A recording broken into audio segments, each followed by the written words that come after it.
Добрый день, мои уважаемые пчеловоды, гости моего канала, мои подписчики. Это с вами пасека Лаврова. Сегодня у нас 6 марта, и мы в это время, в эту пору начинаем работу на пасеке. Что мы делаем? В начале марта мы начинаем очищать донья от подмора. Но с этой работой можно было повременить и сделать ее позже. Но нам самое главное нужно узнать, сколько кормов в семьях осталось после зимовки. И вот когда мы снимаем корпуса гнездовые на подставленную подставку, мы по весу можем определить, сколько там кормов осталось. А потом назад переставим уже после того, как очистили донья от подмору. Понимаете, мы сразу выполняем две работы.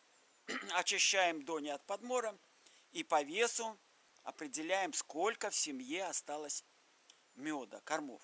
В этом году у нас, вот сами видите, зима затянулась. Погода у нас вот в этом регионе, где я проживаю, это Витебская область, у нас с утра мороз и днем мороз. Зима никак не хочет отступать. И не чувствуется дыхание весны. А работу делать надо на пасеке. Если мы упустим этот момент, у пчел будет мало кормов, то мы просто или погубим эту семью, или же замедлится ее развитие весеннее. Поэтому, несмотря на такую погоду, мы все равно выполняем эти работы. Мы уже проверили одну пасеку, проверили наличие, сколько кормов там в семьях. Все это записали, очистили. В принципе, зимовкой мы на той пасеке довольны. Одна семья пропала, потому что когда мы посмотрели рамки, гнездо вскрыли, то оказалось, эта семья оказалась трутовочной. Расплод на 5 рамках был трутовочный расплод. Семья не могла выдержать, она всю зиму кормила этот расплод, все корма израсходовала, она просто погибла. Но это не беда. Самое главное, что в основном в семьях кормов достаточно осталось, и семьи в основном сохранила свою силу, подмора немного. Мы же определяем по подмору силу семьи и по улочкам. Вот по улочкам видно, когда идет потребление этого корма, они крышечки сгрызают, и этот мусор сыпется вниз. И видно, сколько улочек пчел в семье. Мы пасечный журнал на каждую семью записываем, какой силы, сколько кормов.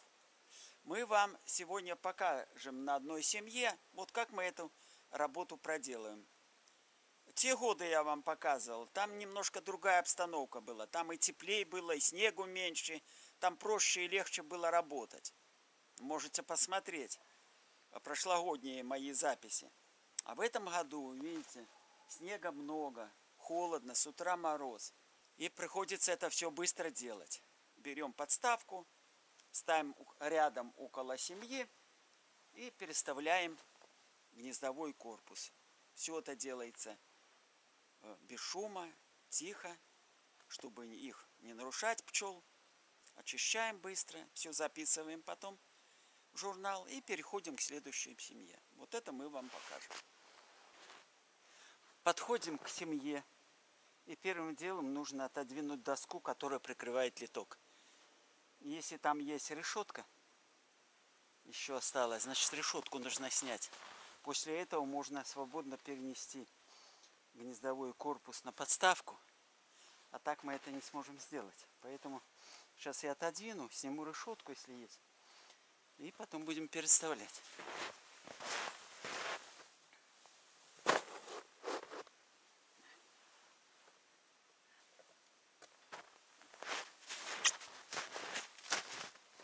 Теперь отковырнем корпус.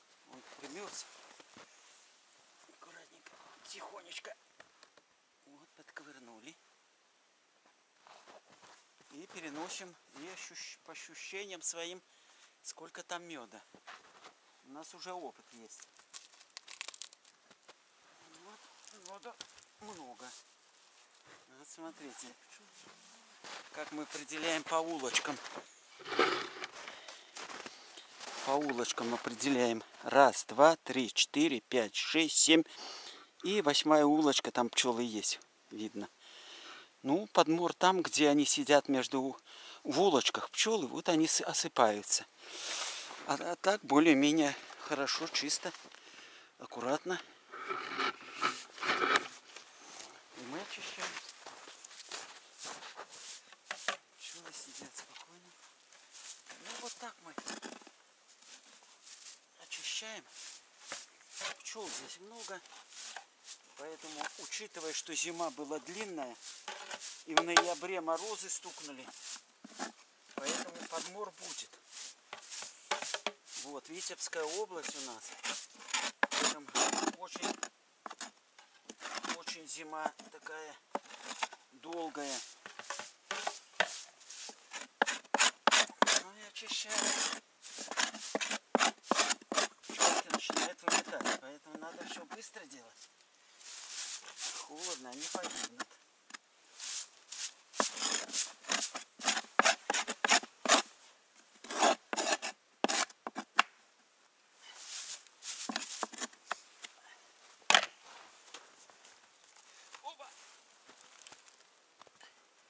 Тяжело. Так, 5 миллиметров у меня тут. Мне еще надо мне. Ну, чуть-чуть. Вот так. Вот так. Ну и все, ставим на место. Немножко повылетали пчелы. Вот. Вот видите, немножко хотел показать. Видите, повылетали. С десяток пчел повылетало. Ну, это еще нормально. А так вот семья хорошая. Вот, летают пчелы, видите. Но холодно, мороз, они погибнут. Вот и дальше мы переходим к следующей семье. И вот так мы очищаем. И все семьи мы просмотрим, проверим по весу.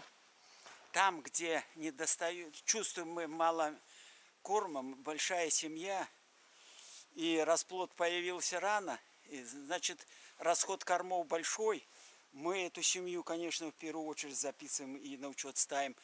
И сегодня или завтра мы кладем сюда полновесную тяжелую рамку медовую сверху на гнездо. Открываем улочки, планочки, кладем рамку и укутываем теплей, накрываем сверху крышу. И вот так она будет с этой рамкой.